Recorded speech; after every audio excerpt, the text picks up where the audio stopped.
এই বিশ্বকাপ খেলা, এই খেলাতে কোটি কোটি টাকা এখানে কি হয়, সম্পৃক্ত থাকে। এজন্য বিশ্বকাপ খেলায় টাকা লাগানো হয়, জুয়া খেলা হয়, যার কারণে এটাও হারাম। আল্লাহ রাব্বুল আলামিন সূরা মায়েদার 90 নম্বর আয়াতে বলতেছেন, ইয়া আইয়ুহাল্লাযীনা আমানু ইন্নামাল খামরু ওয়াল মাইসিরু ওয়াল আনসাবু ওয়াল আজলাম রিজজুম মিন আমালিশ শাইতান।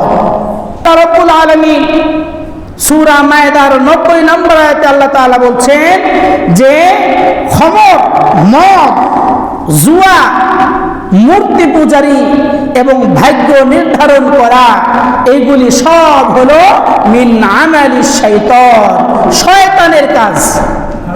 তাহলে খেলাধুলায় যদি টাকা লাগানো হয়, জুয়া হয়, তাহলে সেই খেলাটাও শয়তানের কাজ, হারাম। এজন্য বিশ্বকাপ খেলাও হারাম।